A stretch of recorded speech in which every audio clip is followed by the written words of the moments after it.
Klimaschutz und soziale Gerechtigkeit müssen zusammen gedacht werden. Eine Zwei-Klassen-Energiegesellschaft muss unbedingt verhindert werden, wo auf der einen Seite Verbraucherinnen stehen, die finanziell und technisch gut ausgestattet sind, und auf der anderen Seite alle anderen Haushalte, die sich energieeffiziente Maßnahmen oder erneuerbare Energien nicht leisten können. Einkommensschwachen Haushalten muss besondere Aufmerksamkeit, aber auch besondere Unterstützung zukommen. Denn schließlich sollen alle von einem sauberen und nachhaltigen Energiesystem profitieren. Hello everybody, my name is Ankita and I am a PhD student in Ireland. I was asked about my personal view on future energy consumers. I think future energy consumers are going to be well aware of their options and make a decision depending on the ease of access of services and conveniences provided to them by their energy service providers. Most may take an interest in environmental issues and be a part of solutions aiming to fight climate change. I think future energy consumers are going to be ready to adopt new technologies and smart devices if sufficient incentives are provided to help transition to a sustainable future. This will not only make future energy consumers an active participant in the energy markets, but will also help them to monitor and control their energy consumption. Thank you. Chciałabym móc powiedzieć, że konsument przyszłości będzie wyglądał tak, jak w komunikatach Komisji Europejskiej.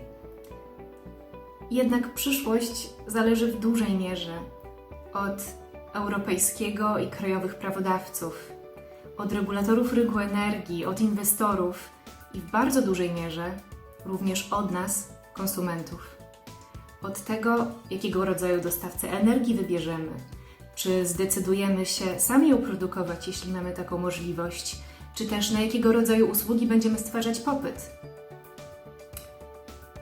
W końcu zależy to również od nas, obywateli, od tego, jakiego rodzaju europejskich i krajowych prawodawców sobie wybierzemy. Przyszłość nie zadzieje się sama. Le secteur énergétique connaît trois transformations majeures, c'est-à-dire décarbonisation avec l'intégration des énergies renouvelables et une transition vers la neutralité climat. Ensuite, une décentralisation, c'est-à-dire qu'aujourd'hui et demain, les citoyens peuvent être à la fois producteurs et consommateurs. Et enfin, une digitalisation, c'est-à-dire qu'aujourd'hui nous avons accès à beaucoup plus de données pour gérer notre demande, mais aussi nous avons une société qui se digitalise avec tout l'aspect connectivité. C'est pourquoi il est essentiel de garantir un accès à l'énergie abordable pour les citoyens, mais aussi fiable, c'est-à-dire continu, et ensuite une protection des droits des citoyens, des consommateurs d'énergie pour éviter un phénomène de précarité énergétique aujourd'hui bien présent en Europe. À quoi ressemblera un consommateur d'énergie demain? Un acteur, potentiellement, un consommateur, c'est certain, qui devra avoir des droits pour une énergie propre et en continu pour répondre à ces nouveaux besoins. Energy is very important for all of us. As we see today, all our phones, we have to soon charge our cars, we live and are surrounded. Our whole society is built on energy, and that's why diverse conversation, inclusive conversation is more important, more than ever before. If we are not included in these conversations, may it be from diverse communities or may it be vulnerable communities in the countryside, we are risking polarization. I hope your conversations today go very well and you take steps towards a more inclusive dialogue with these diverse communities. We are in the 21st century where everything we do in the future will be determined by how we create a more sustainable and inclusive societies. Inclusive in terms of diverse voices and sustainable in terms of this generation and next generation. I hope your conversation includes all of us, and I look forward to being in touch with all of you.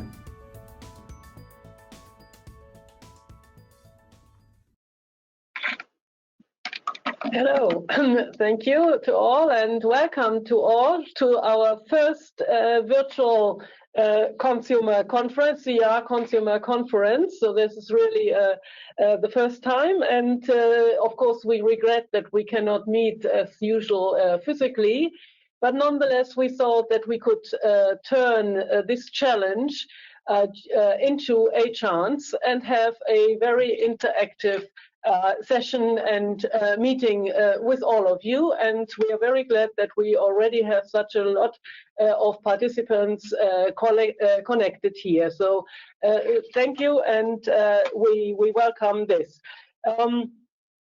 We have seen in these hard times that the energy sector as a whole, the communities have proven to be resilient in the face of the crisis. And of course, this is something that is paramount in these times. And what came out of it from the young voices that we just heard was that this is really a very diverse community and communities. And that without this, we wouldn't be able to cope with all these challenges. And so what we want to present to you today is first the updated CEER-BEUC Consumer Vision 2030 for energy consumers, and then we want to discuss with all of you the vision and the new principles that we have outlined here, and that will be a very, very interactive session because we want your input on these important points.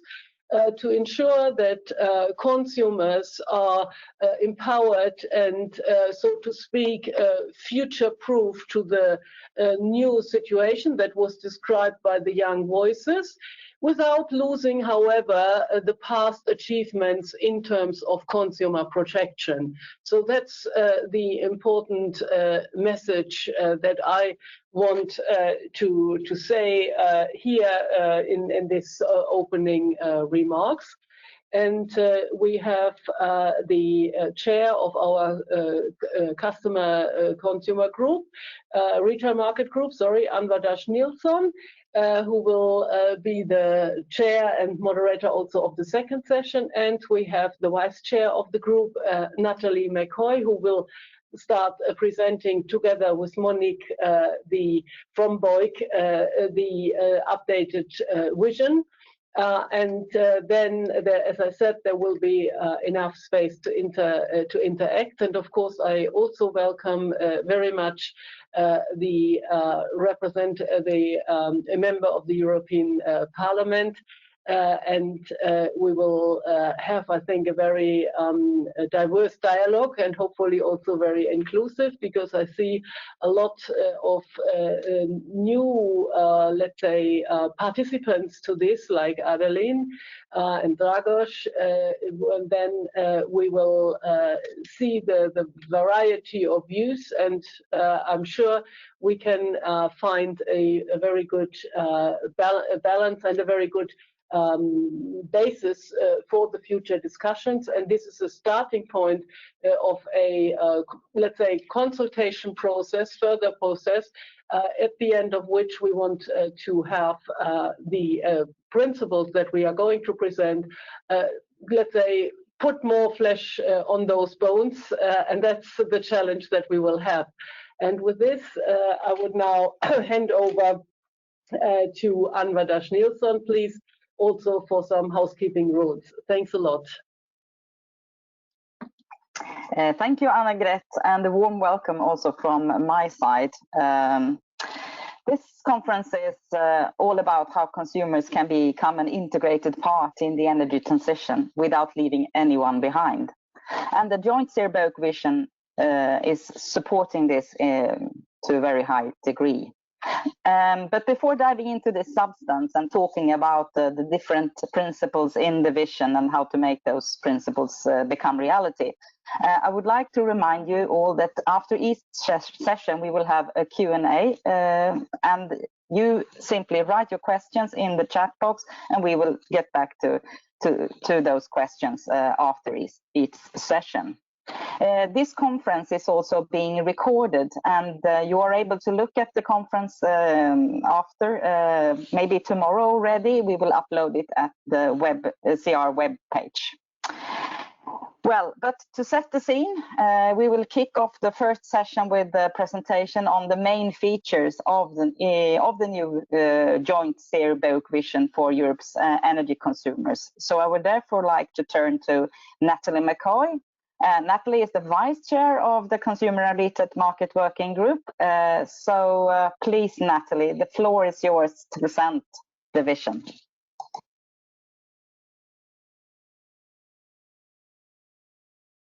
Many thanks, everyone. I'm so excited to be with you here this afternoon to present our work. And I actually, just looking out the window, realizing we've got a wet and gray and rainy day here in Lisbon. And I think maybe Mother Nature has conspired so that we can all feel like we're in Brussels together, even if circumstances don't allow us to be. So what I was thinking, if we had been together in Brussels and had some time together, is that we could go back a little bit in time and start with a discussion and a reflection about change, evolution, technology, energy, society, and where we are now, where we're going. But of course, thinking also about the transition that we've had in our energy sector from natural monopolies to liberalized markets, what that's meant for consumers, and perhaps having a moment to reflect on the original vision, the 2020 vision that we did with BEUC in 2012. And at the time, it was quite a pioneering partnership to really promote consumer rights in a sector, in this case, energy. And you'll recognize, I think, our core principles that we had issued at the time: reliability, affordability, simplicity, and protection and empowerment. But actually, as we heard from our young people, we're here to talk about the future. And that future is sustainable, climate neutral, decarbonized, and a complete transformation, if you will, of our society and of the way we interact with energy in all parts of our lives. So with that in mind, perhaps we can jump straight in to the formalities, and I can share with you a bit more about our vision and where we were thinking and where we are hoping to inspire everybody with the topics and the issues that we've identified. So let's aspire. What's it all about? Well, I think from the voices we heard just a moment ago, really they've said it all, and I could probably pack up and go home. But what we want to do is promote a debate, a discussion, and an awareness of consumer issues as we go through this energy transition, as we prepare this deep transformation of society, and we try to deliver climate neutrality and sustainability for all citizens. And so with that in mind, we thought it was time to refresh, to enhance our vision, and we really wanted to maintain the core principles, which we think are still very much apply, even more so in a period of change and disruption, if you will, and also to ensure that they still are fit for purpose, that they are, as we heard earlier, future-proofed for this new world that we're all embarking on. And you'll recognize here our thinking as we go forward in the principles. So what is this future, what we were trying to envisage? We started thinking about 2050 and the various milestones along the way. And looking to 2030, we are trying to imagine a world where, at least in policy terms, the provisions are in place and the frameworks are there that ensure that consumer rights are protected, that they're promoted in a holistic way, while at the same time we're trying to deliver on this transition. But as Anne was saying just a moment ago, no one should be left behind on this journey. And we have to ensure through promotion of our principles and through dialogue that this is always at the forefront of the discussions and of people's policy decisions. With that in mind, here is our new set of principles, which is actually the old set. If you look closely, we have a lot of the same ones, the initial ones from 2012. And we've added a new kid on the block, inclusiveness. And we heard from one of our young people how important that is, to make sure that as we have all these changes and these opportunities and these new solutions coming out, that we don't leave anybody behind, and we take careful account of how that's managed and how it's costed as well. So if you allow me, I'll go through each principle individually, just briefly. We're going to have a session later to discuss them more fully, but I just wanted to introduce them briefly. So affordability, we've talked a lot about energy efficiency first, being the most important and direct tool to help consumers to save energy and save cost. Of course, in this transition, we need to make sure that the transformation and what we need to do to reach this new system, a sustainable energy system, that the costs for that are allocated fairly and equitably across all consumers. And that before we take any further decisions, we always carefully, and I say we as policymakers and decision makers, carefully consider and assess where the impacts lie and where the costs will be spread, because that's an important consideration when making some major changes, understanding who will pay for those changes. Simplicity, of course, we need transparency of information, clarity, accuracy. We need to understand all the data that's out there, and consumers need to be able to navigate their way through that, especially in a world with innovative services, which can be very complicated, can have many layers, and we need to maintain the simple and understandable framework and information, I guess, dialogue with consumers. That also means providing them with clear advice and helping them navigate through all of the masses of data and possibilities and solutions and different platforms that will be emerging. So we think this is all the more important going forward. Protection, the topic is a core and close to the heart of the regulator. We need to make sure that whatever happens, consumer rights are protected, that they are implemented, and that consumers have a place to go whenever they have a problem. They have dispute resolution and conflict resolution at their fingertips. Data protection, cybersecurity. Now, with technology coming and bringing all these different changes, all the more important. It also brings some challenges and some risks. Besides all the opportunities and innovation, we need to ensure that new ways of perhaps misleading or manipulating consumers, including price manipulation, are carefully monitored and controlled and mitigated. And as we now know from our ongoing recent experiences, we need to have in place crisis management mechanisms and ways to protect consumers when something fairly major happens, and we have to potentially consider if consumers' access to energy might be compromised in any way. And now our new kid on the block, inclusiveness. We've already heard how all the different types of consumers and citizens, that increased measures and protection is available for those the more vulnerable, for those, for example, with digital literacy, different levels, who may not be connected to iPhones and applications and all different gadgets and need a little extra support. We need to find ways to ensure that they are not left behind, and that whatever changes we make are done in a fully integrated way and not piecemeal in different silos, and so that we ensure that consumers have a full view and also full opportunity to interact with and engage with what's this transition and that we're all going through. Reliability, of course, we all think of keeping the lights on, of avoiding blackouts, but it's not only that. For us, reliability is also about the relationships.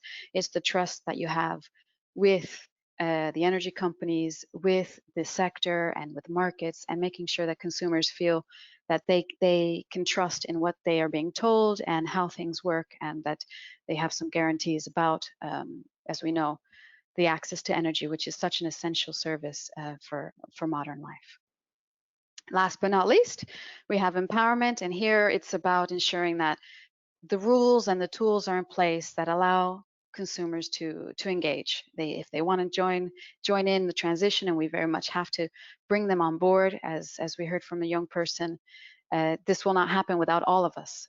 We have to own it, and we have to contribute to it, and we have to want it for really a sustainable society to come about. And we need to make sure that the different roles are possible and the rules are in place that allow it to happen, but also that we don't compromise on consumers' rights as we do so that let's say whatever role you decide to take on, your consumer rights are guaranteed in that role, and you don't have to take any major risk in order to contribute to the transition. So this is what we wanted to, I suppose, capture by refreshing our principles, and also to spur on the discussion.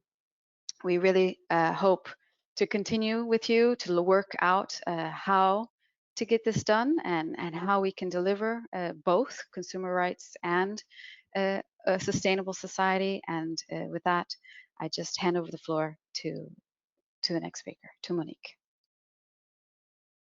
Hi, Natalie. Before we put Monique on the floor, I would like to thank you for explaining the high-level principles. And of course, we have heard a lot about how the important principles, but of course, it's very important also to start thinking about how to make reality of those high-level principles.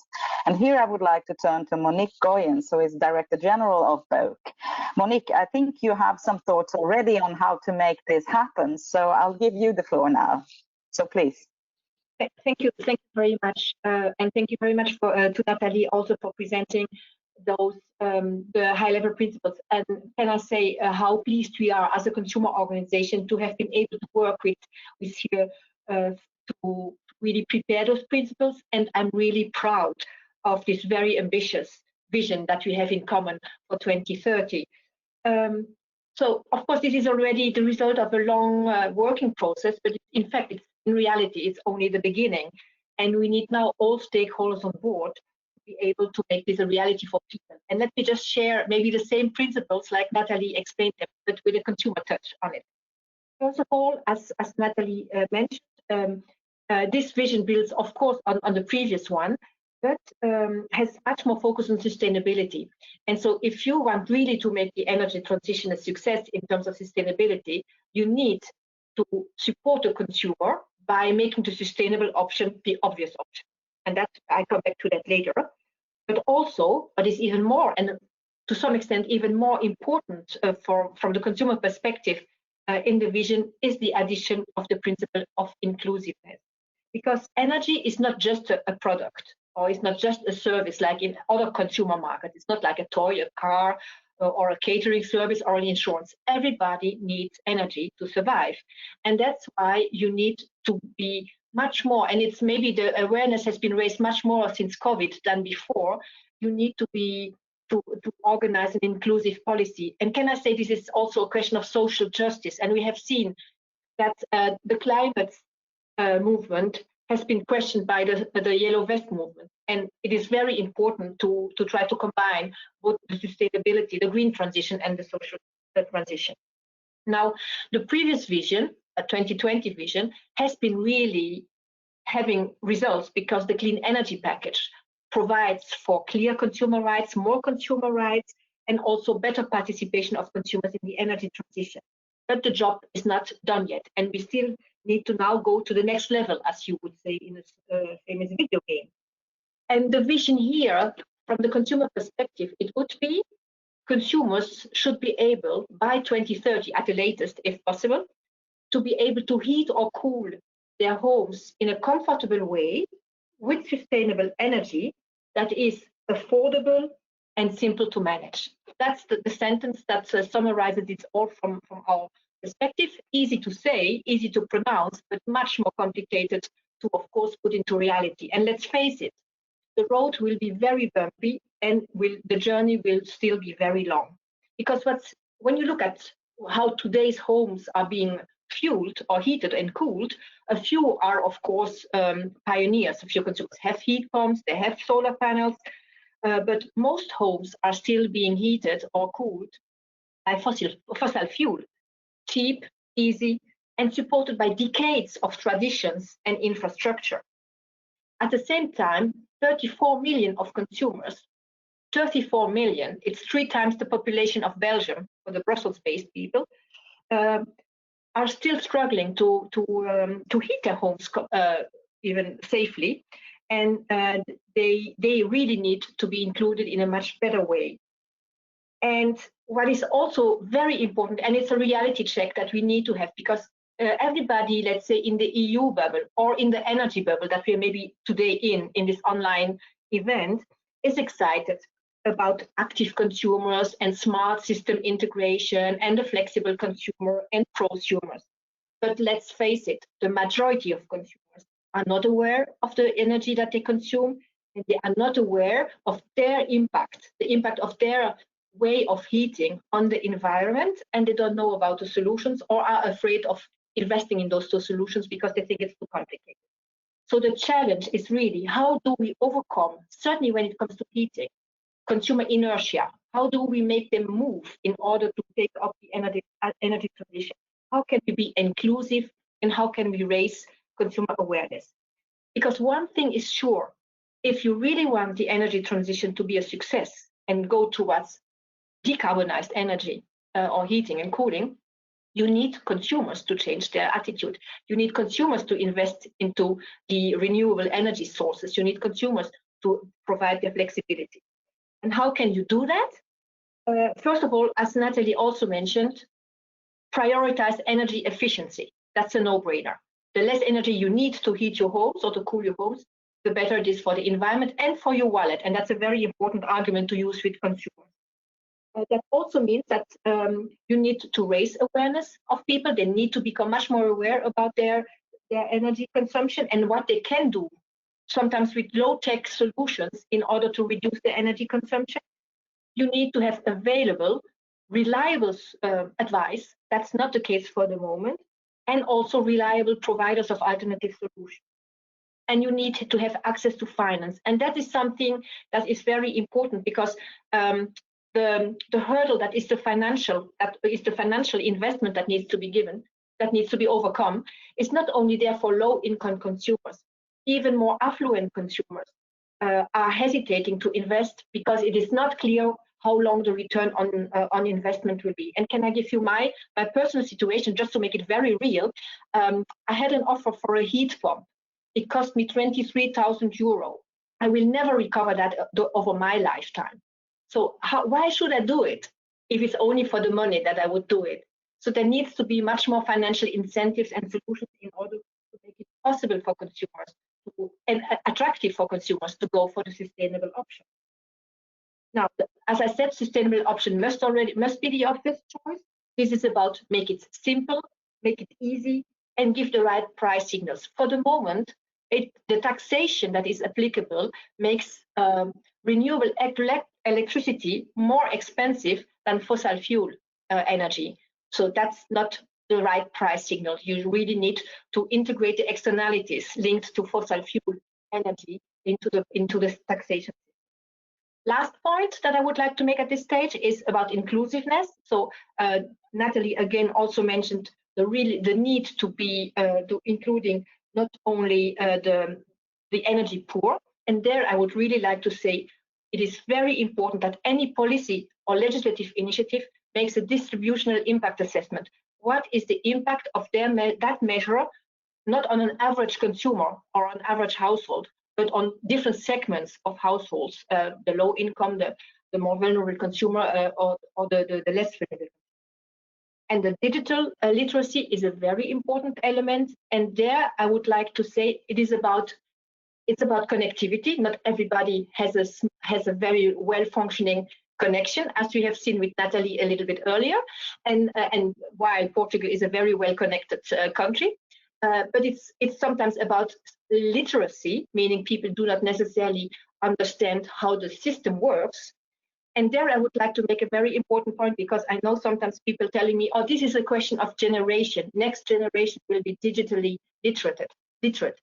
That might be true to some extent, but with age, not with generation, but with age, your digital skills and your ability to manage a digital functionalities also reduces. So there is also a question about people who are, let's say, older than the average age can also suffer because they cannot really understand how they need to manage a smart energy system within their home. So a lot of challenges, but I'm very optimistic that we will get there if we have the good policy incentives and the regulatory framework that nudges and supports consumer sustainable solutions. Thank you very much. Thank you, Monique, for your perspectives. And now we will move over to our high-level panel, and that will give us different perspectives on what needs to be done to realize the vision. And let me start with MEP Maria Spiriaki, member of the European People's Party group and the ITRE committee. You will give us some perspectives on how recovery from the COVID crisis can play a role in achieving climate ambition, and also, of course, how important energy efficiency is. So please, Maria, the floor is yours. Thank you very much. It is quite challenging for me to participate in this debate. because I think that it is maybe the only time that I am participating in a debate in which I would like to represent one of the consumers. And in this regard, I would like just to focus on three aspects that I think that they are of paramount importance. It is information, engagement, and innovation in order finally to have sustainable and affordable energy. And in this regard, I would like to start with information, saying that we need clear and reliable information. We need tools to access climate properties of a certain energy product. And in this regard, it is important to understand that we need finally to change the narrative of the energy that we consume. By changing the perspective for the energy that we consume, we have to change the way that we heat and cool our homes. We have to change the way that we are cooking our food, that we are fueling our cars, that we engage with energy markets. And I would like just to say that as a rapporteur on behalf of the committee for the opinion of the renovation way, I insist on main issues that I think that they are updated and they are of paramount importance in terms of giving information to the consumer. Starting with the integration of technological advantages, I think it is of paramount importance to link social justice and social equity to energy innovation.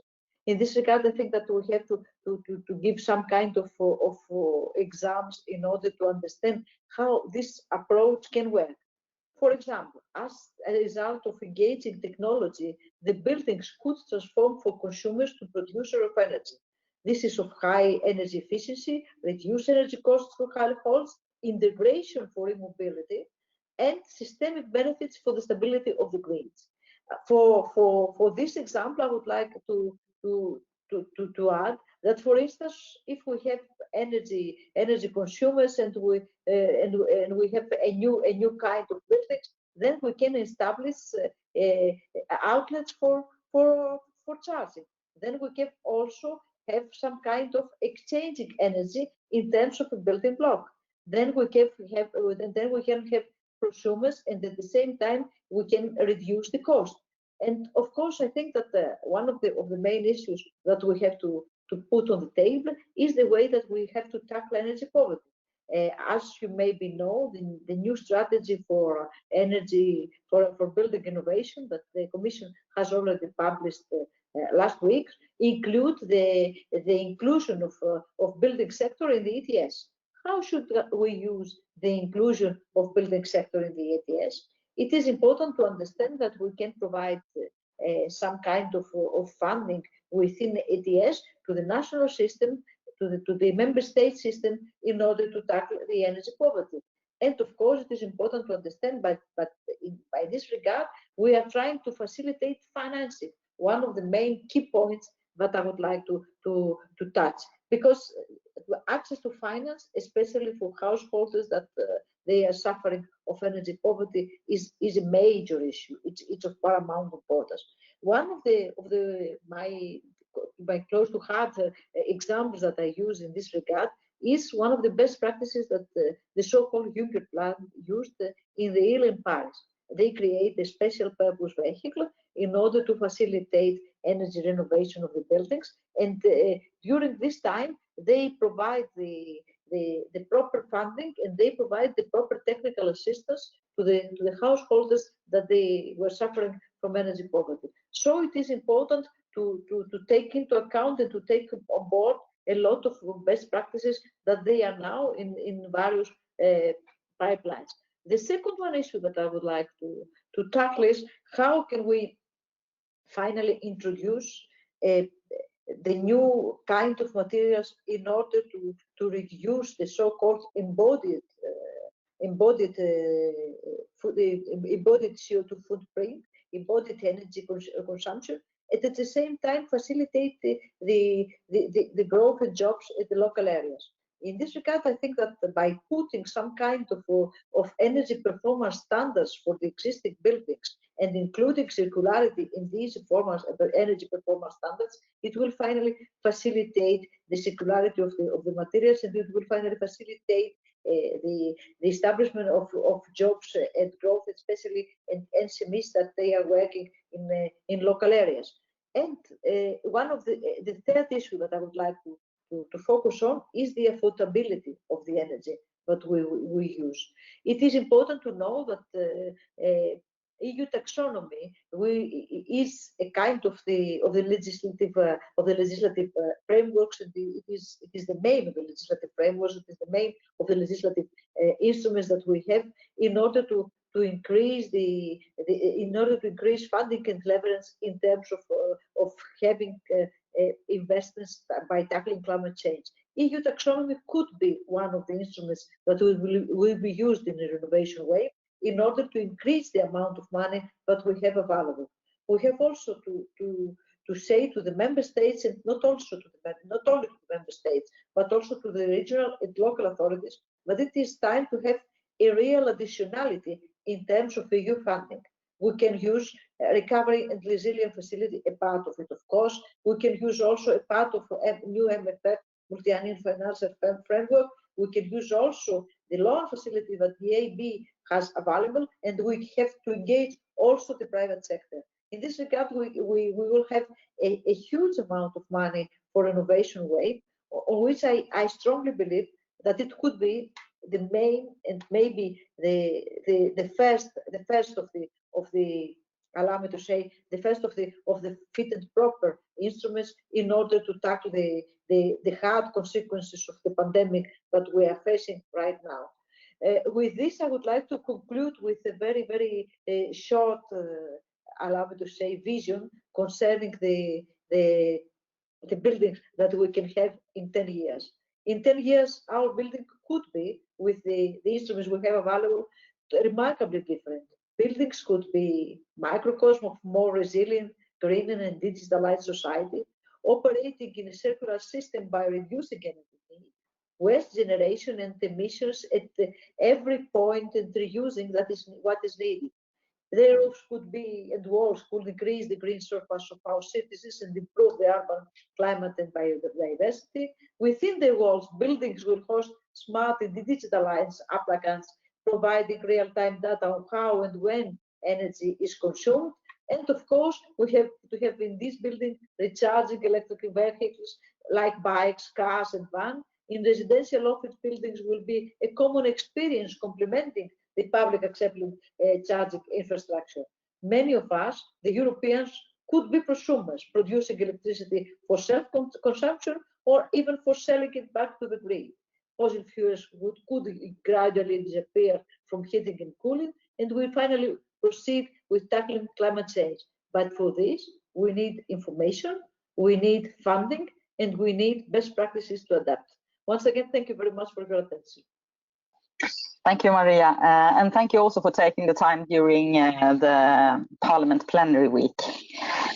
We will now turn to another MEP, Dragos Pislaru, Renew Europe coordinator of the Employment and Social Affairs Committee and co-rapporteur for the Resilience Recovery Fund. And I think you will give us some insights on how the recovery strategy can help EU citizens who are now struggling very much in a social and economic way during the pandemic.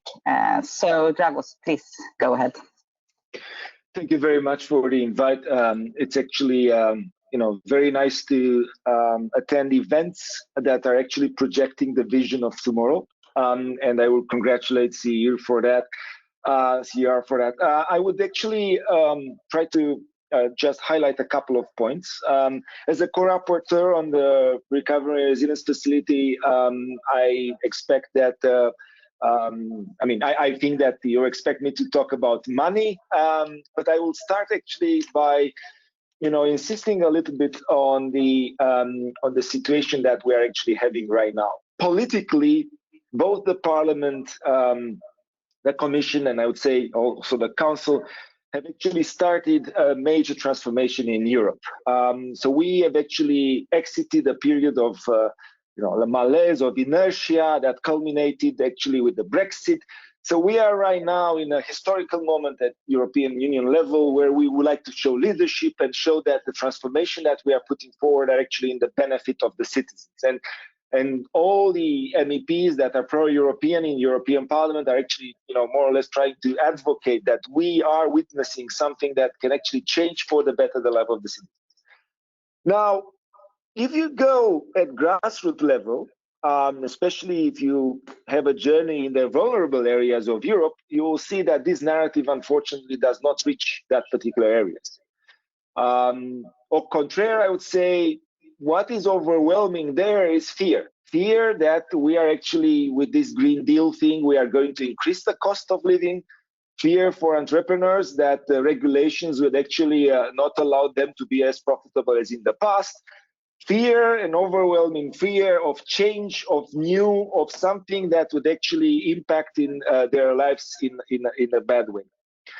And I mean, if we would like to be on the winning side of history as the European Union, we do need to get there in the outmost and farthest corners of Europe, and be sure that we are communicating to those people that the transformation that we are putting forward, be that green, digital, or related to anything else that we're actually putting forward, like the new industrial strategy, SME strategy, skills agenda, and so on, are actually done with the people, for the people, and with having in mind the implications for them.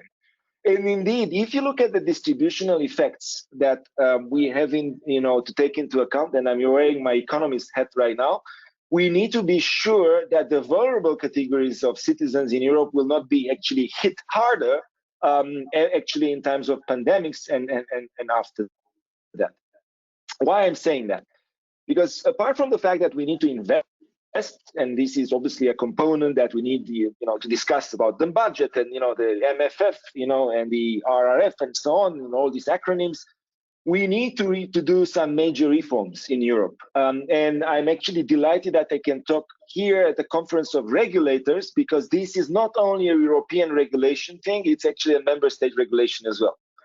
Now, if we are looking at the fact that around 1 in 4 households in Europe, that is 50 million individuals, cannot afford adequately to heat, cool, or light their homes, we start having a reality of what we are actually talking about. So this means that there are, for them, high energy costs, there are a lot of low household incomes, and there is poor energy efficiency of the living space, generally speaking. So if we are to talk seriously about the vision for the future, indeed, as the report of CER is actually suggesting, we need actually to seriously tackle energy poverty, because this is actually something that has a serious impact on the health and well-being of EU citizens. Now, I will just, insist a little bit, this is not just a Central Eastern European thing. If you look, it's not even limited to colder climates. It's actually widespread in the southern part of the EU, Spain, Portugal, Italy, Greece, Cyprus, even in the well-off countries. So this is actually widespread in Europe. So it's not something that would be attached to a particular geography or to new or old member states and things like that. So this should be an enormous, a point of enormous importance for the future as a political priority. Now, if we can say that the Green Deal and the energy wave, the renovation wave, and the energy policy are actually part of a broader policy that will provide access and opportunity to EU citizens, then indeed we will be able to communicate properly. But this means that we just need to go beyond talking the talk, we need to walk the talk. And for that, what does it mean? It means that instead of focusing only on a high-level projects, broad infrastructure things, we need to go there at the bottom in the vulnerable areas of the society and talk again about the definition of vulnerable consumer. And this is a definition that would actually be very much linked to the regulators in the energy field. And I think that the definition should cover structural and access factor, commercial behavior, market design. And I mean, honestly, I think that this would be a debate in the society in the future. And now let's come to the money, RRF money. Recovery and resilience facility is actually meant with a dual purpose. First, to mitigate immediately the results, the bad effects of the pandemics, but then it's also meant to actually push a forward-looking vision for Europe, exactly in line with what CER has actually put here forward.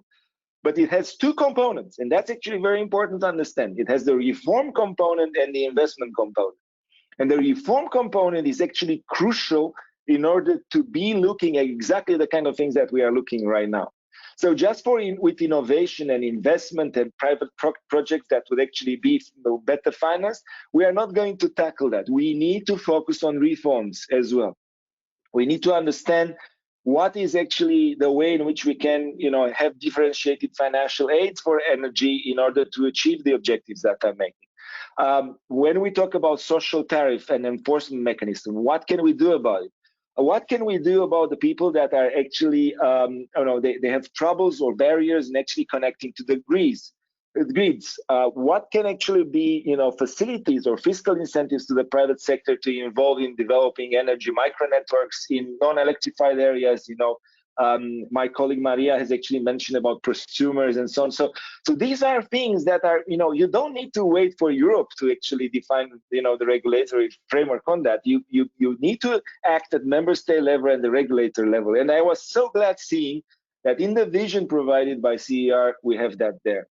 Now, to end with, the most expected thing, funding. Indeed, there will be plenty of funding available, and the member states, when drafting the recovery and resilience plans, they can actually, choose, how they put the mix. Obviously, there are two things that have been recognized both by the Commission and actually by the Commission, the Council, and the Parliament. That is green and digital. So what we are talking about is fully eligible. We are talking about 37% allocation for climate.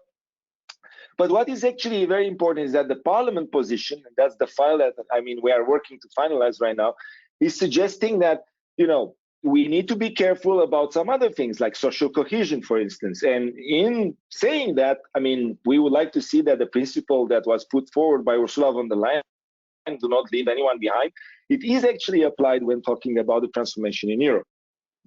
Also, we would like to see that the next generation will not just be a cynical mention or reference to who is going to pay the bill, but it will be actually something about getting them on board when we are talking about these reforms. And if we talk about children, we are actually talking about the child guarantee, a policy that will be put next year on the table, and it has one of the the access to education and health that's clear, nutrition that's also clear, but then it has access to housing. And when we are talking about that, we are talking exactly on the things that we are actually discussing here. Housing that is well electrified, it's actually efficient, and will provide a good environment for children to break the circles of poverty. Now, I will end by saying that when we talk about Green Deal and energy development, energy efficient, innovation, new materials, this is not about an abstract concept. This is about the people that are behind these reforms. If we make it to get them on board, then the reform will be deemed as successful. If we are going to leave people behind and vulnerable groups will be actually even more affected by the pandemic and afterwards, then even if we are going to do amazing breakthrough of technology, we are not going actually to get the support of the people for a European project. So this is a choice. We as politicians have that priority. My political group is actually putting energy poverty as one of the top priority. Maria as well, and is actually advocating for that. We are quite a bunch. So we have actually right now the strong will and the majority to move this forward. We need the support of the member states, and Council is actually from time to time not so easy to move, to be moved in the right direction. But I'm counting also on the regulator side and everyone else as stakeholders to help us, make and create a better Europe together. Thank you. Thank you, Dragos. And we in the regulatory community, we are super ready. And we are lagging a bit behind. You have so many messengers, and this topic is super, super interesting, of course. But still, we have yet another panelist, Adelaide Charlier. Adelaide is a student and a climate activist representing young youth for climate. And you're also special advisor to Vice President Frans Timmermans. That's very impressive. And I think your topic is going to address how consumers can make a difference for the planet, but also what kind of demands young people have. So Adelaide, please, the floor is yours. Thank you very much. I'm going to try to make it very short so that we can quickly go more into a conversation, which I like better.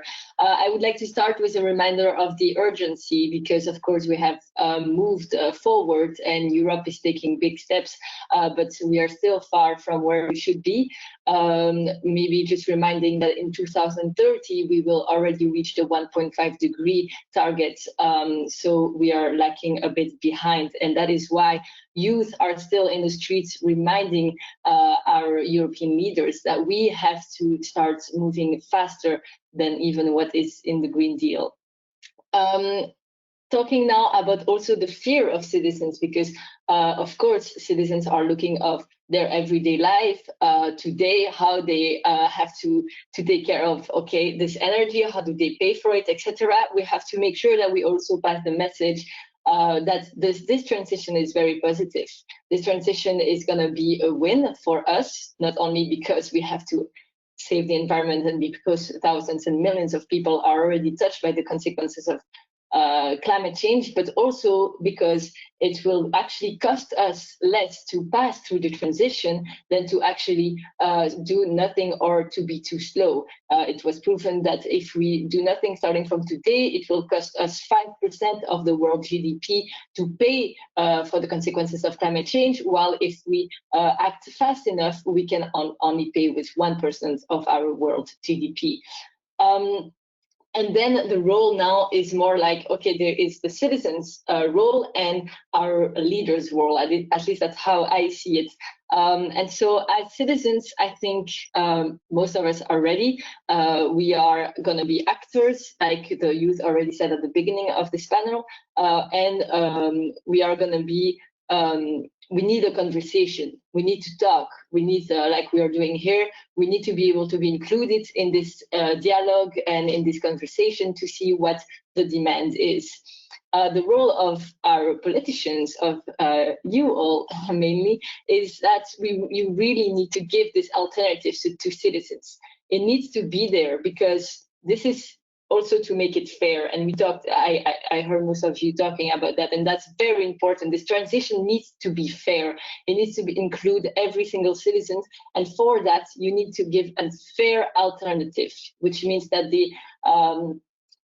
green and sustainable energy cannot be on a higher price and needs to be affordable. But more than that, I would push it further. It needs to even, you need to give the citizens the envy to go for that kind of energy. And for that, it needs to be even cheaper than fossil fuel. Now, coming on fossil fuel, for us as a movement of Youth for Climate, it is still weird to hear that we are trying now to do this transition, but we still have a budget for fossil fuel. We still have this budget, and for us, we see it as living on two different planets, because we have a budget for fossil fuel, so a budget to destroy the planet, but we have a budget for sustainable energy and so a budget to try to save it.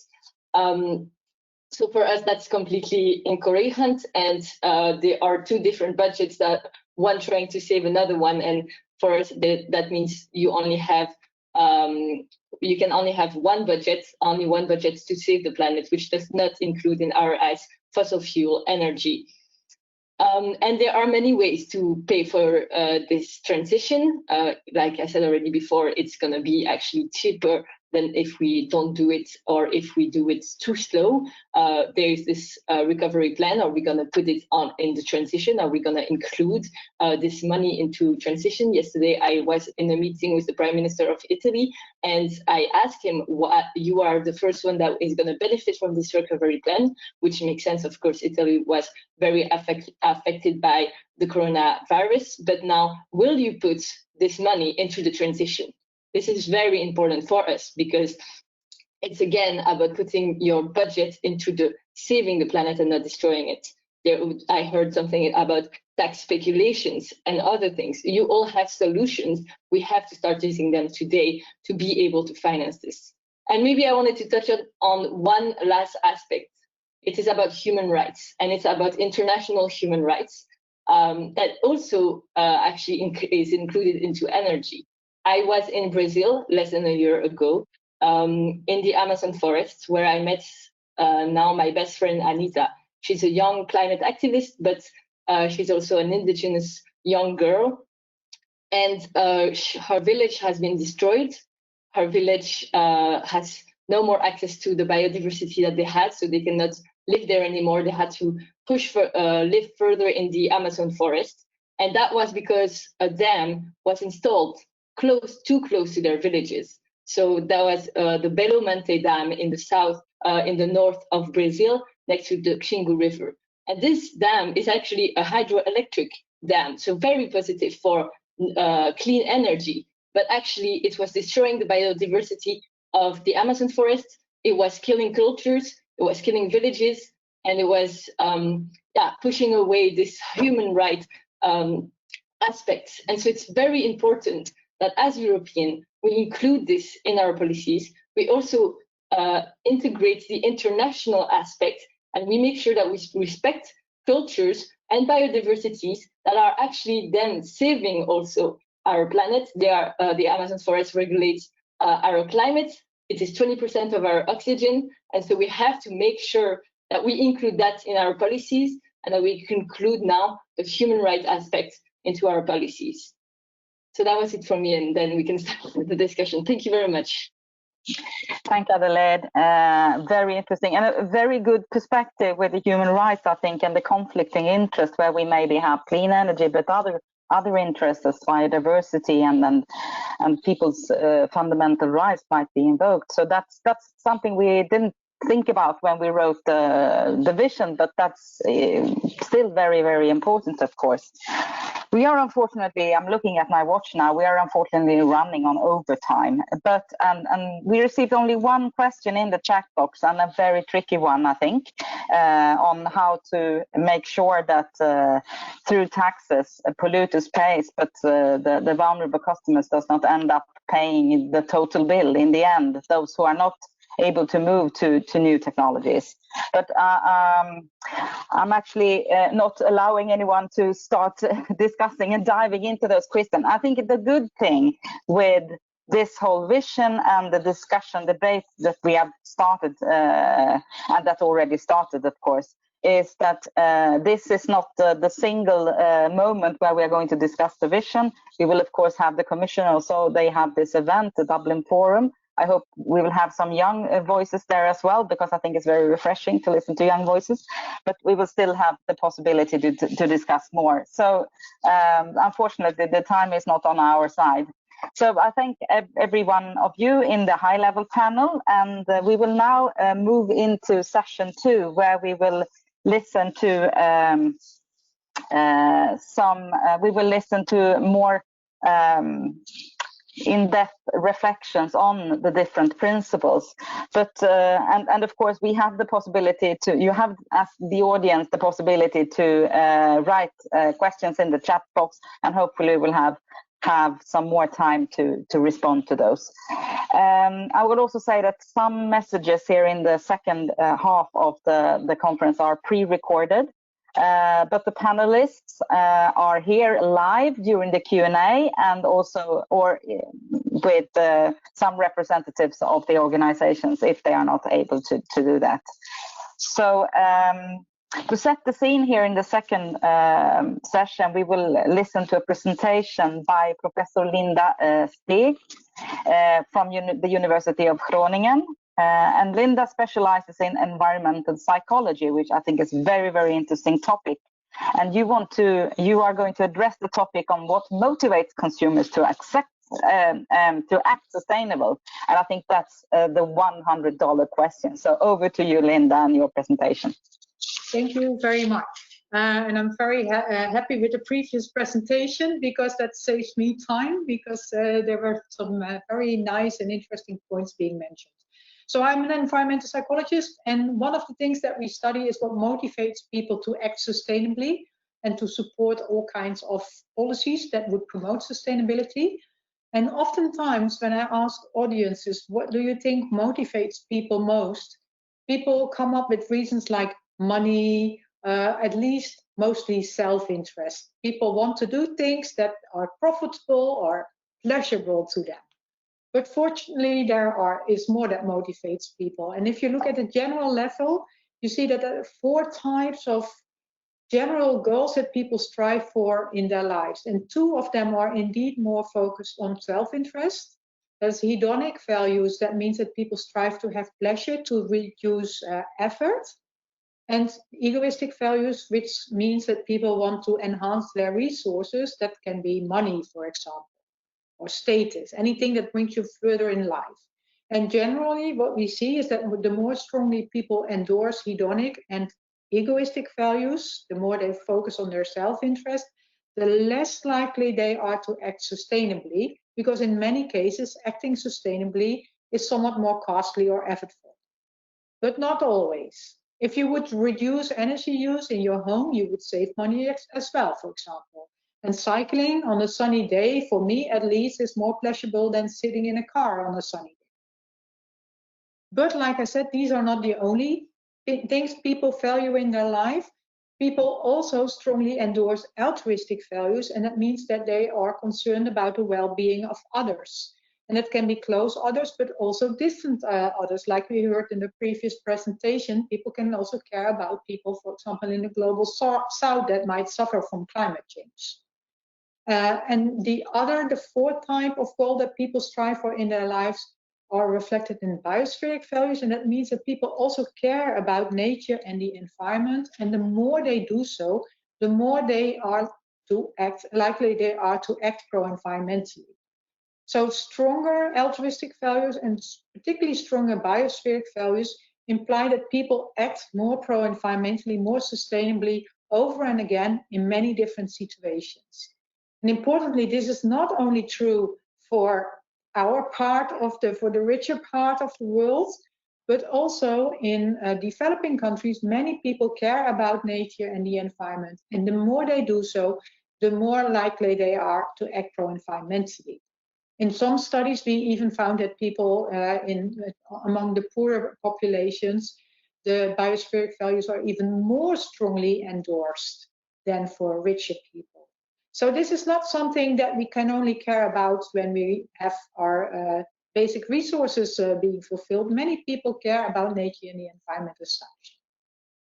And the more they do so, the more likely they are to act sustainably. So like I already was mentioned in the previous talk, many people are motivated to do something.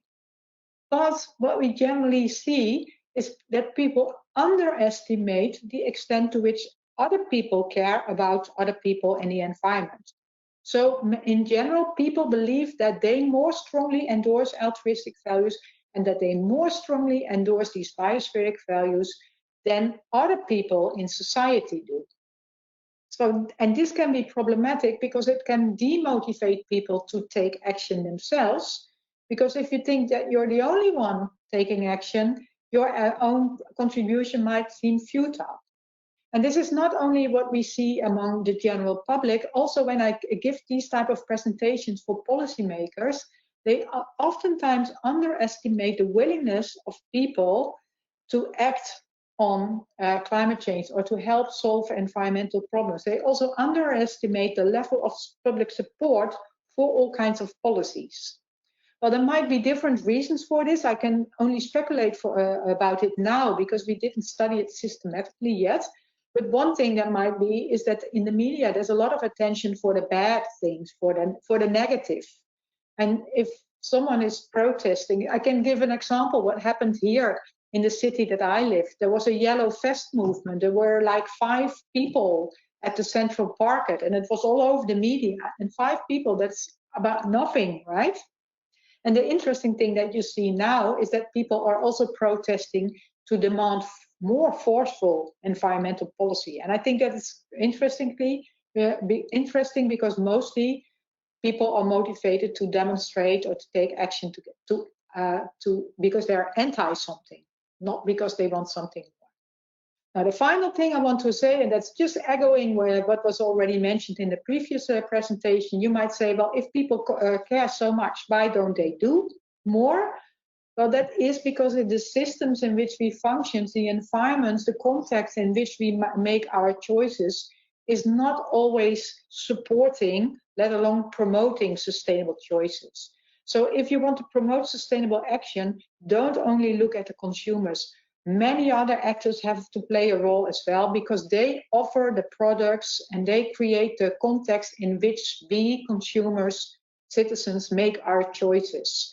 So also governments, industry, small businesses have to take their responsibility to enable and facilitate sustainable action. Thank you. Thank you, Linda. I was having a hard time unmuting myself. Very, very interesting. You said a lot of things that I will really take away. We need to trust each other, I think, and trust is one of the principles, not only trust in the markets, but also each other. That was very interesting and an eye-opener for me, actually. So thanks a lot, Linda. We will now hear a message from Bruno Liebhaberg, who is Director General of CEER and Chair of the EU Observatory online platform. So over to that message. In a period of pandemic, which increases uncertainties for our economies, for energy system, and for our consumers, the 2030 vision for energy consumers launched today by CEER and BEUC is clearly a very timely contribution. The COVID-19 pandemic has caused more disruption to the energy sector than any other event in recent history. These are not my words, but they come from the International Energy Agency last Energy Outlook report. And the agency goes on by pointing out not only to the fact that at global level, COVID-19 is, I quote, leaving impacts that will be felt for years to come, but also that the worst effects are felt amongst the most vulnerable. And unfortunately, Europe will not be an exception. Energy poverty is and will continue to be a challenge for our continent as well. Furthermore, the energy system will go through a dramatic change to increase low carbon options, to improve efficiency, and to create more incentives in order to empower decentralized energy actors. These objectives are part of the new 2030 target plan. Achieving them will, however, require building the necessary consensus between and among governments and citizens. And in this context, I fully support one of the key principles, including in Let's Aspire, and that is the inclusiveness. There's indeed no chance that we can decarbonize the economy without consumers being fully engaged and aligned. Consumers need to own the transformation. They need to own the transition. And that requires, on behalf of policymakers and regulators, an explicit demonstrations that their plans will not only be developed with the consumers in mind, but also with the consumers. And the challenge is not minor. The EU is planning one of the most radical regulatory changes in the energy and climate field since its inception. We're talking about sector integration, the new role of hydrogen, the ETS reform, the revision of the Energy Efficiency Directive, the renovation wave for buildings, etc. The agenda is full, clearly, but we owe consumers a clear explanation of what these changes will mean for their lives. I know this is not an easy task, but make no mistake, it is a must for policymakers and for all actors involved in the energy transition. And that's why I support the idea that public authorities should promote cross-sectoral dialogue with key stakeholders to discuss the best policy solutions for vulnerable consumers. Moreover, as recommended in recent publications completed by the Center on Regulation in Europe, I'm convinced that a thorough identification of the distributional effects of every single climate policy and of the combination of them should be included in all impact assessments performed by the European Commission. Mitigation policies should also be further explored to understand the effectiveness and feasibility of those policies in the various member states. The CEER-BEUC vision puts also emphasis on the need for simplicity and protection, and I also fully support that view. Consumers must be in a position to make optimal decisions about when switching on the lights or turning off the washing machine. They need to have access to digital tools, which are not only easy to use, but also very transparent. And such tools cannot be a source of issues in terms of data protection, pricing, etc. And this again requires collaboration between sectors to ensure that digitalization enhances consumers' comfort and empowerment, and not anymore their suspicion or a lack of trust on their behalf. To conclude, I remain confident in policymakers, regulators, and corporate players' capability to connect with consumers before the required changes will be implemented. My confidence is based on those stakeholders' awareness and political will to allow, through their respective actions or generation, and the next one to succeed in the gigantic task of decarbonizing our economies. And with that, I wish you an excellent debate about your vision for energy consumers and the principles it aspires to. Thank you. Thank you for that message, Bruno. As you heard Natalie present earlier, our vision consists of 6 principles, and we will now listen to short interventions from different perspectives under each principle, starting with the principle of affordability and Christian Ruby, Secretary General at Euroelectric. Congratulations to CEER and BEUC with this vision paper. I think the Aspire message is a very positive one and one that really looks into the future. Affordability, the first principle of Aspire, is a key one for our industry. At the end of the day, we know that the price is very important for whether our customers are happy with us or not. So affordability is key also for the suppliers of electricity. We know that we're moving into a future that has more electricity needs. We need electricity for our cars. We need electricity for our heating, as well as for more and more appliances that most likely are going to find their way into our homes. So we will need more electricity in the future, and that means that affordability becomes even more important. Therefore, we look very specifically and very actively also at affordability in Euroelectric. We are firm believers in a fair transition, but also a cost-effective transition. Earlier this year, we came out with a paper where our retailers basically outlined 15 pledges to customers, amongst others, looking at how to ensure affordability through personalized advice, through help for self-generation and storage, and through a special focus on vulnerable customers. Looking at electricity, actually, it is very affordable already today. Electricity as such, as a commodity, has become continuously cheaper over the years. What keeps up the price is really the taxes, and in some cases also old-fashioned tariffs. So I think we have a key task to work with each other to make sure that we reduce all the unnecessary taxes on the electricity bill. That way we can help people switch from fossil fuels to cleaner electricity, and that we ensure that the tariffs are future-proof and that they allow for a modern way of investing in the modernization of the grids, allow for more digitization, allow for new technologies that can help ensure a cheap and effective transition to a greener economy. Thank you, Christian. I'm sorry for being very much lagging behind on this conference. The topic is very interesting, and I hope you can stick around because we will, of course, continue to hear all the perspectives. Under affordability, we have another intervention from Housing Europe and the Secretary General, Sorka Edwards. Please, Sorka, the floor is yours. I hope I pronounce your first name right.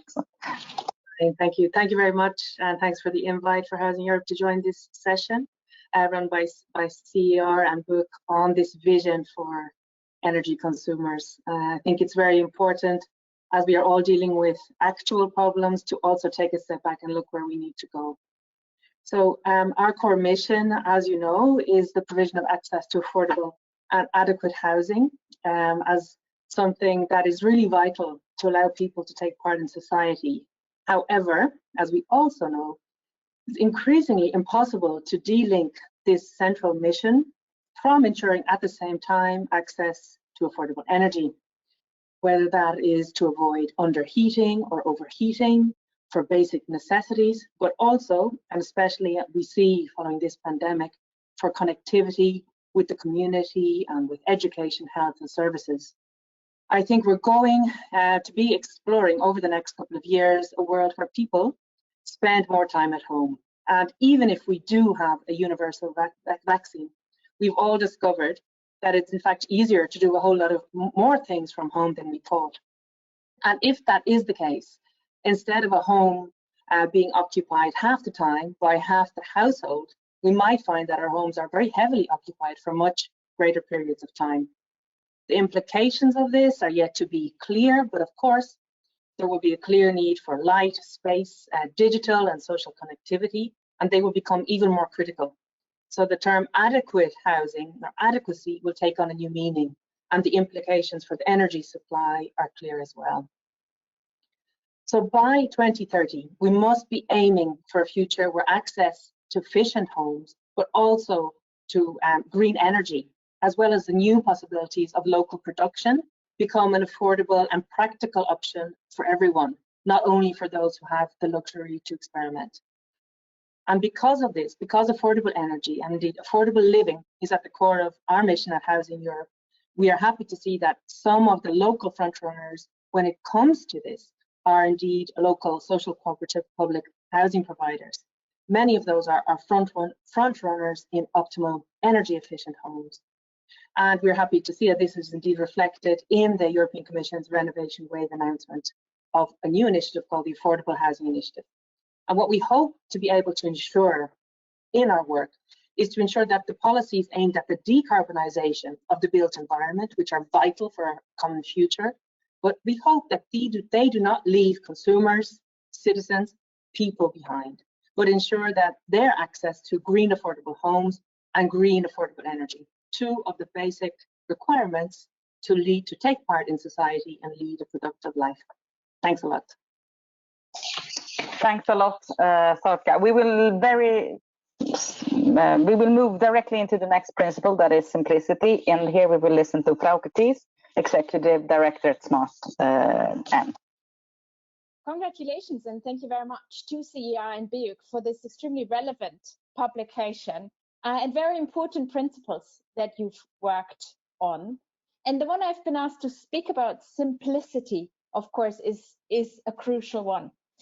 And in my understanding, simplicity has two sides. On the one side, you want to make it as simple as possible for consumers, be they households or be they businesses, to make the most of their energy consumption, whether they have a lot of technology on site or whether it's a very basic energy user. They don't want to constantly look at, is it good to consume now? Should I consume later? What are the prices doing? They don't want to worry about it. So we need services and we need technology to make it as easy as possible for every energy user to engage in the way most suitable for them.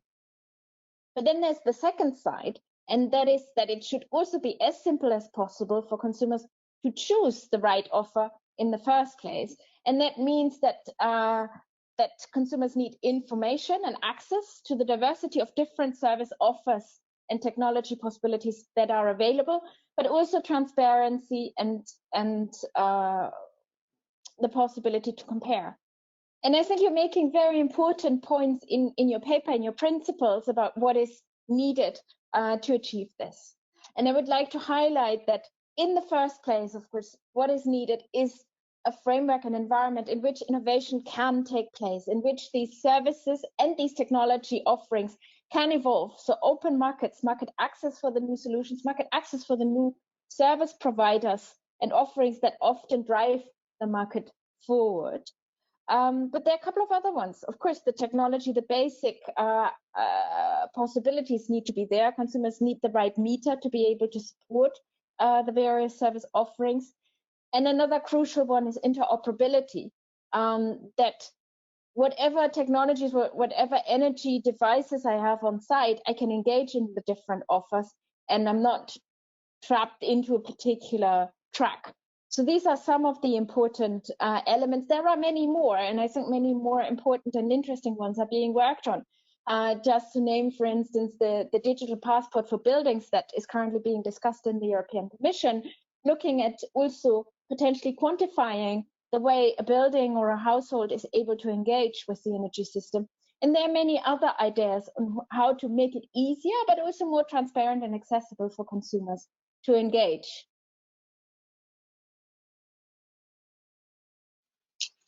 Thank you, Frauke. And now to yet another principle, the principle of protection. And here we will have an intervention from Janusz Gwiazdowski, who is the president of NEOM. Hello, and thank you for the possibility to address a few words on that great vision. It is very important to aspire. Without it, there is no development, no progress. If we are seriously aspiring to deliver on the protection for energy consumers principle, written with the capital P, in the next 10 years, we have to prepare means and create tools to achieve this ambitious goal. It's wonderful that we are talking and thinking about it in such a diverse group, because in order to deliver, we will have to elaborate models of cooperation on national and European level between ADR bodies, ombudsmen, regulators, consumer protection organizations, companies, enforcement authorities, and other stakeholders. And this should happen across sectors as markets are evolving and becoming more intertwined. Of course, there won't be a universal model for all member states as we differ. But from models in which consumers will be able to amicably solve their conflicts and protect their rights with the help of dedicated organizations on the national level, we will be able to identify the basics that are shared and build on them. That is why it's crucial that European institutions support and secure proper functioning of these national institutions. The pandemic shown us how quickly things can change. One day you are doing well, and all of a sudden, no fault on your side, you have no job, no earnings. As your savings decrease, you are starting to miss payments on your mortgage. At one point, you even cannot afford to pay for essential services. In such a situation, it's very easy to be drawn into the conflicts at many levels. And here is where crisis management and conflict management can help. Our common goal should be to give consumers more awareness, a developed system to solve conflicts amicably and protect their rights through an easily accessible and swift procedure online, making the best of the power of the technology, especially now that courts and other public authority offices are not fully operational. There is still time, but we cannot waste it, because creating effective models of cooperation is time-consuming. So if we aspire to a solid protection for energy consumers in 2030, we have to start acting together now. Thank you very much. Thank you so much, Janusz. And on the same principle, we will listen to Petra Tchaikovsky from the Slovak Consumer Protection Society. So please. The European Union says that consumers should be put at the energy transition, but sadly, many consumers still don't see the potential of energy efficiency for their health, environment, and wallet in our part of Europe, and still lack even some very basic protections. Energy consumers face important legislative limits when they want to produce their own renewable energy. Even worse, Slovak energy consumers still need very obvious better protection from many issues that for majority of people in other countries may be less of a problem, like illegal commercial practices related to doorstep selling or not being able to understand their contracts or their energy bills. Energy poverty is a big issue in Slovakia, and energy consumers were one of the most vulnerable groups during the first wave of pandemic. It is important that policymakers and regulators urgently prevent and tackle energy poverty, also because of the winter knocking on the door already. Building a strong working relationship or even a coalition between national regulators and consumer organizations based on the vision can bring, in my opinion, a very positive change of the consumers' habits and behavior, which we all need in the first place. Thank you, Petra. We will now move to our newest principle, the principle of inclusiveness, and an intervention from Professor Stefan Bosarokowski, Chair of the EU Energy Poverty Observatory. Thank you for inviting me to comment on the question of inclusivity or inclusiveness as it relates to energy consumers, as particularly in the new vision outlined by CEER and BEUC. Having seen the draft document, I'm really delighted to see that you are hitting some of the main nails on the head, so to speak. Questions particularly around integration of policies, inclusive practices, energy justice, but also inclusive energy policies. These are absolutely vital if we're going to move towards a comprehensive, fair energy transition across Europe. If I were to look at what you've written more carefully, and if I were to open up some of the questions that this raises, I would say that maybe one point that's perhaps missing from the debate is the question of housing policy and health policy. These are absolutely vital in relation to energy poverty and energy inequality, because energy deprivation in the domestic sector is primarily a housing issue. And without deeper changes to how we regulate our housing, how we organize our cities, how we organize the whole of the housing sector, we can't really move towards justice for all energy consumers, particularly those who are often, as we say, hard to reach. Another question that I would argue is perhaps needs to add more attention is the issue of the digital divide.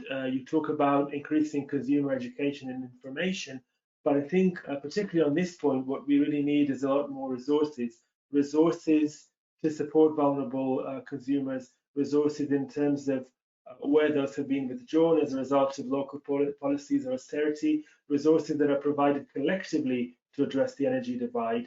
A lot of the people who are struggling on the question of the energy divide isn't necessarily, it's not necessarily a question of education, it's primarily a question of access to technology, which might not be there for a range of reasons. So I look forward to further developments of this and discussion, and I'm grateful that you have started giving this central attention in your policies. Thank you so much, Stefan. And under the same principle, we will now hear from Paul Voss, Managing Director at Euroheat and Power. Hi, everybody. Good afternoon. It's really nice to be here and to be part of the launch of the Aspire vision, which is, if you'll forgive me, an inspiring vision. I've been asked to talk about inclusiveness in the broadest sense of the term. And I just spent an hour out walking the dog and trying to think about what that means to me. And there are two things that I came up with. The first is that the energy transition, if it's going to be inclusive, it also needs to really understand the local dimension. So those of us who work in Brussels have a tendency, I think, to focus a lot on policies which might make sense from the perspective of the entire internal market of 500 million people. With the heating sector in particular, there is an inherently local aspect to all this, and it's very important that we make sure there's a link between these very high-level European policies and action that makes sense on the ground in our cities and communities across Europe, where there are very specific situations, local ideas, local ingenuity, local resources. And we need to make sure that whatever we do at the highest level at the European Union also includes thoughts and ideas from those who work much closer to the ground and understand the communities that they live and work in. The second thing that occurs to me is that an inclusive transition is, of course, an affordable one for people. And what I think is very important if we want an affordable transition is that we get the market signals right, which comes back to the policy framework.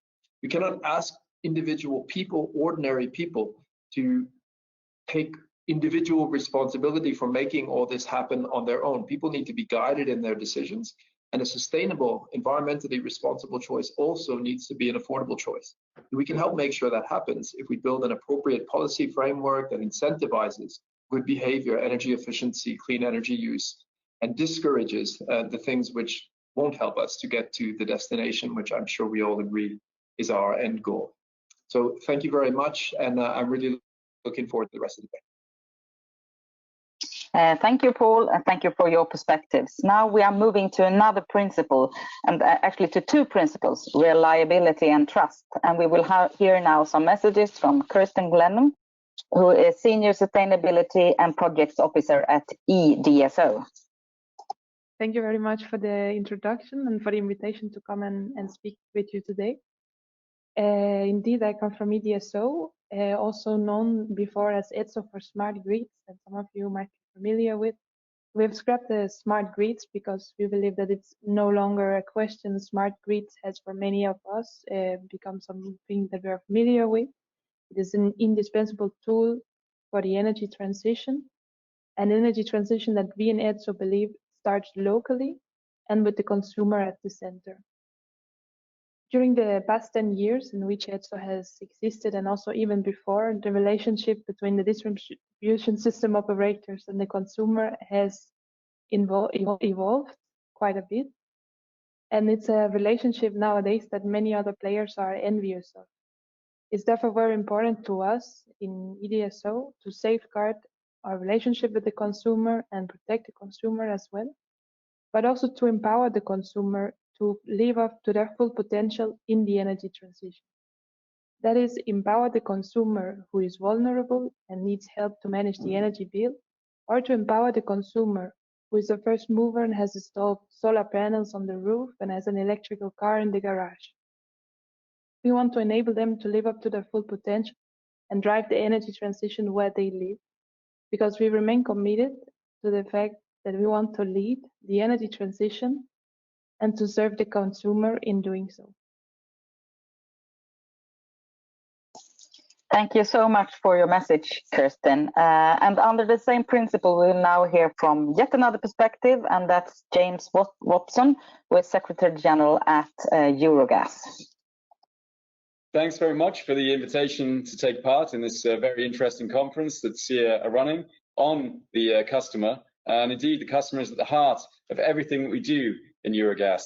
And we really do believe that it's important that we are able to create reliable services and create trust with the many consumers of Europe that look to gas and gaseous fuels for their heating and their hot water and their cooking and many aspects of their day-to-day lives. The gas sector has always been committed to providing reliable and affordable energy for the European consumer.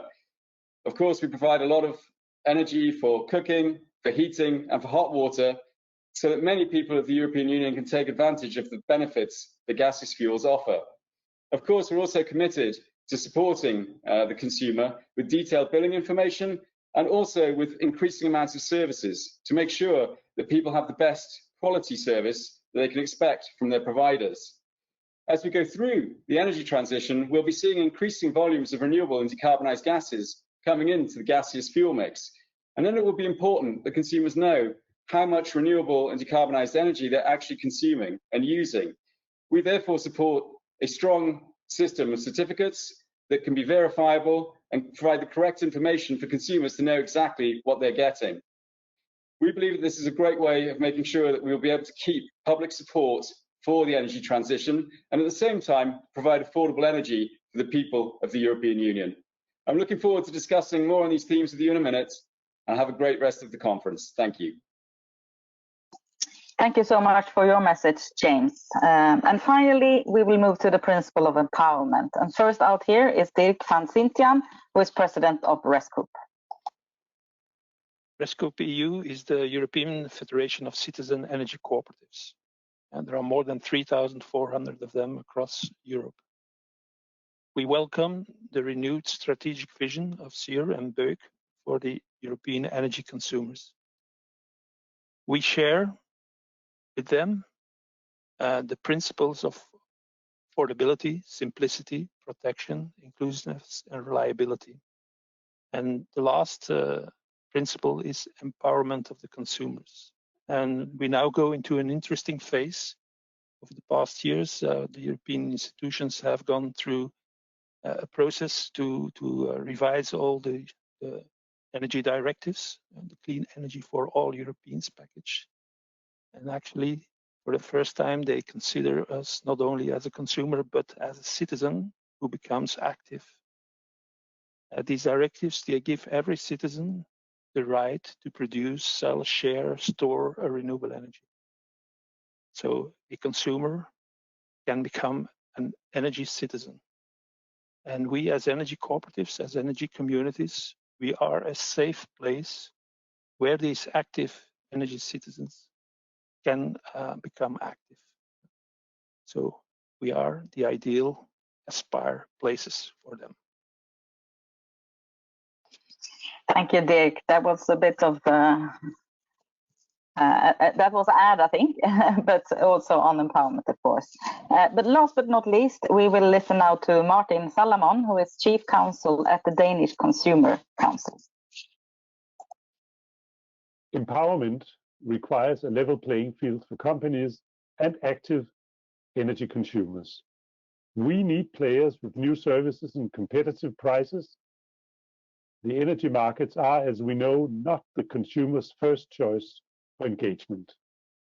And here, the way we treat data is key. In energy markets, data is a must because new services will be based on detailed consumption patterns, historic and real-time data. And in order to engage, consumers need to trust the market players to take good care of their data.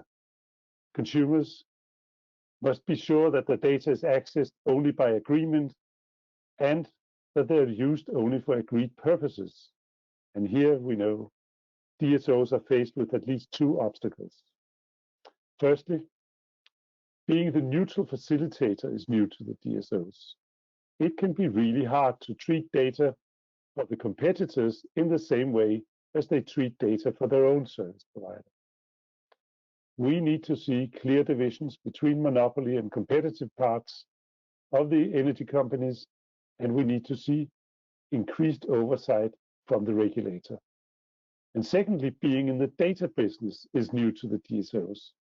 They must adjust to living by privacy by default and privacy by design, and take it seriously too. When we saw one of the largest Danish DSOs appointing the daughter of the CEO as responsible for data security, it clearly showed that there is room for improvement.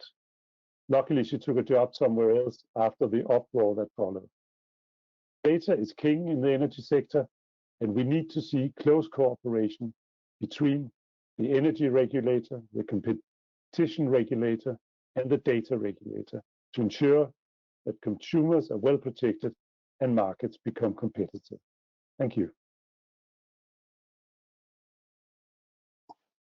Thank you very much, Martin. Now we are behind. I've said that before, but I would like the remaining speakers to put on the webcam now, because we have a few questions in the chat box from the participants.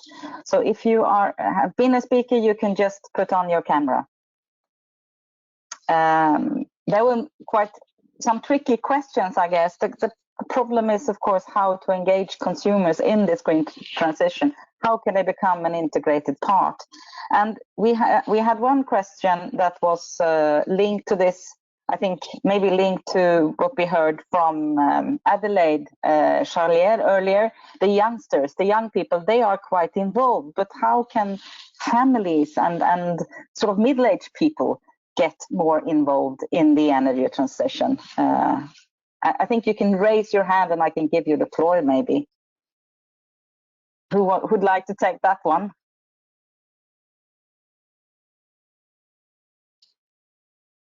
Yes, okay, please. I can just quickly mention some retrofit of social housing that we've done as part of a European project in Italy and France, where the residents were indeed mainly elderly. We carried out with a sociologist extensive surveys in person with them. So this was pre-COVID.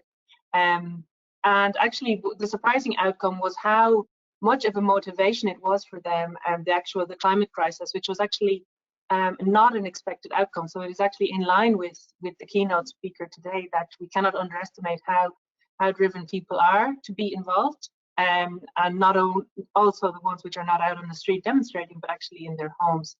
And a key factor for successful renovation and is really working with residents, making sure they're informed of how the house in a way will work, and not to treat the houses just as a refrigerator. You can buy an efficient refrigerator and that's it, you plug it in. But with the home, it's very different. It's about really working, informing residents on how they can interact with the homes after renovation as well. But it definitely it's not only a generational issue. Thank you.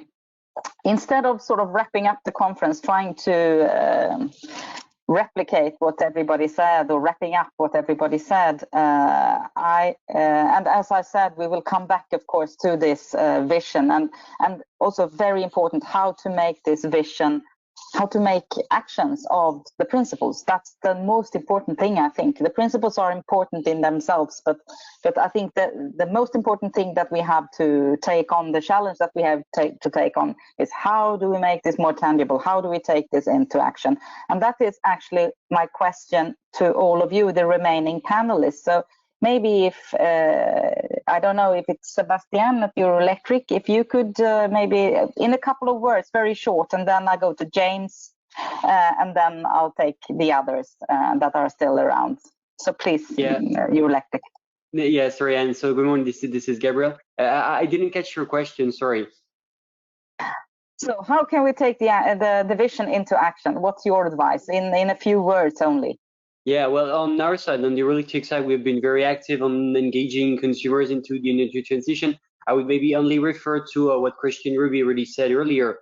Our suppliers, energy suppliers all throughout Europe have committed to 15 pledges dedicated to empower consumers in the energy transition, because we strongly believe that suppliers are the main interlocutors for consumers, and because they know them, they know how they consume, they know what they need, and then we really believe that energy suppliers can be the key actors in this consumer empowerment. So that would be all, of course, but I will be happy to come back if we have time. Thank you so much. And your name is Gabriel and not yes. your predecessor. Okay, let's move to Eurogas and James then. Just unmute. Thank you, Anna. Yeah, I think we can say from Eurogas perspective, of course, I think the way that we can start moving this vision forward is certainly looking under the area that I was looking at, reliability and trust.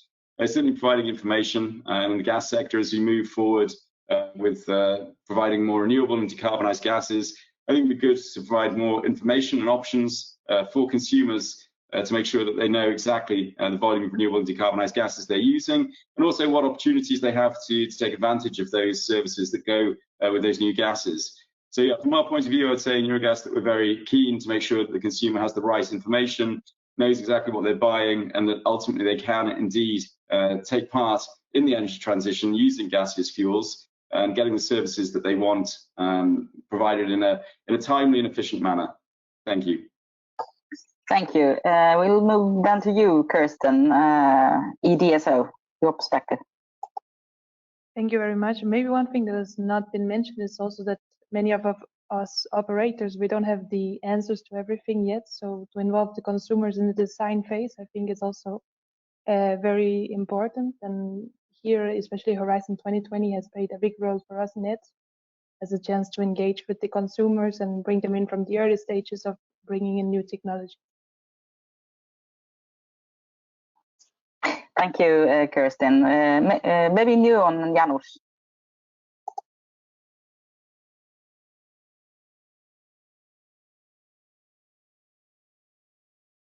You're still on mute, Janusz. Yes, yes. Yeah, I'm here. So how we can make it from the vision into the life?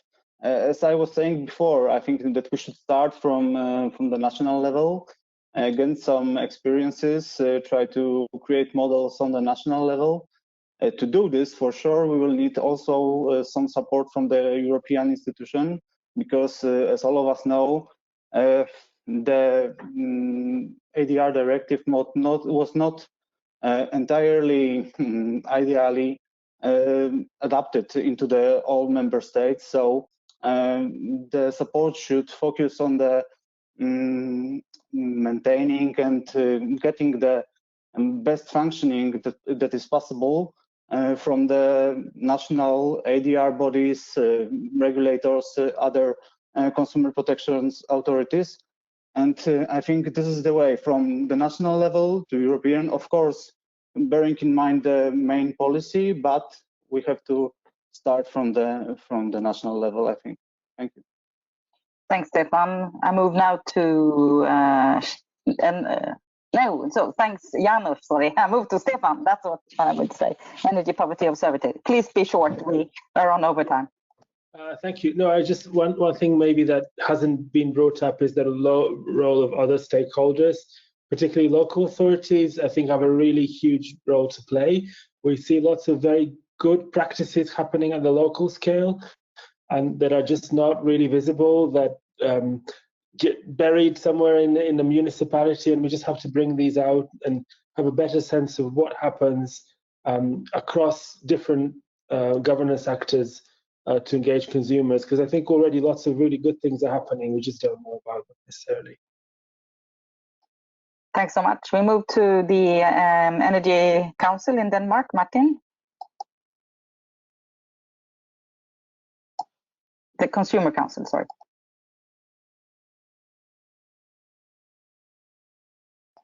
You are on mute. While you are figuring out how to. Yeah. Okay, great. Ah. Yes, yes. Here we are. I think the vision that has been presented is it's an organic growth from the earlier vision that was presented some years ago, and I think importantly inclusiveness has become part of the vision, and that also entails that there is, as was said just before, there should be cooperation with other sectors and other players. I mean, we want to see housing initiatives supported so that the need for energy is reduced, especially in the poorer section. We want to see companies from the data revolution getting engaged in using data to provide new services for consumers. So I think we really need to get more integrated and not just treat this as a very specific sectoral issue if consumers are to be engaged, both the poor and those who are more advanced and who really want to invest and get into it. Yes, message taken. Now we move to Paul and the heating sector. Very short, please, Paul. But Paul, you are still on mute. I'm sorry.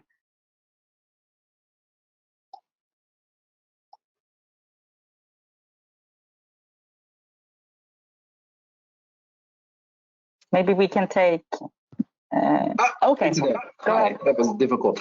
Yeah, well, I'll just quickly echo what Stefan said about the need to involve local actors and local voices on this. The energy transition, it shouldn't happen to people or at them or even for them, but with them. So yeah, that'll do. Thanks. Thanks, Paul. And last but not least, we have Maximo representing CEER. Thank you very much. Any final words? Yeah, well, I think it's been extremely interesting, and thanks a lot for the invitation and for the presentation. I will be a bit provocative as the last word. I would say that this paper represents a step forward, no doubt, compared to 2012 paper. Now, to make it more actionable, I think we need to understand better the situation. We see with energy poverty this 34 million figure from 2018, and after COVID, we don't know how far we're gonna go there. So the question is, do we also need to create an observatory for distributional effects? Because this is extremely delicate, and I think at the European level, it should be the right level to assess not only the impacts, but also how mitigation policies from the EU to local levels will serve to make it effective from a mitigation perspective. So I launched this idea, and I hope we will discuss it in the near future. Thank you, Maximo, and thank you everyone that has participated in the meeting. Some already had to go, and thanks to the audience for being so patient. We have been a bit on overtime, but still those are very important issues. And of course, we have this context now with the pandemic. Where will we end up? What we know is that we need to make the consumers a part of the transition. That's very important. And we also know that we don't want to leave consumers. Nobody should be left behind. And that's a tricky one. And therefore, I think we need to know more about how consumers work, actually. So I took a great interest to hear the professor talking about those issues. I would like, with those words, to close the conference. Maybe Annegret, I think you are still around. Would you like to say very short words? I'm around again, and just to say, it was great to listen to the all speakers on the second panel. I managed nearly to hear everyone here, so there's also a good thing in being a bit late. But of course, I like to thank all participants to stay on as long, and also for moderating the session. I think particularly the last round was really, let's say, a starting point for also for the Citizens Energy Forum, and to continue the discussion, because we are at CEER really interested in making the vision and the principles more tangible, and we rely on your input. And I think that is it was very good to hear the different perspectives, and also to see that already we start discussing here, and to have exactly this interaction that several mentioned, because I think that is an important point. The world gets more complex for consumers, and the only way to really ensure that no one is left behind, and also that consumers, as was mentioned, are addressed as energy citizens, and let's say take part in this role more actively, is by having interactions among different organizations, different regulators. I think that is also a very important point that was mentioned by the Danish consumer body. So I think we are at a starting point, and we are eager to continue the dialogue. So that is, I think, as I said, the turning the challenge of COVID into a chance for all of us, and of course leaving no one behind, especially after the crisis. I think that is something that we cannot repeat often enough, that the situation has changed, and that we must all be much more aware maybe of these problems of energy poverty than before the crisis. Thanks. And thank you also from my side. This discussion will continue. Have a nice afternoon.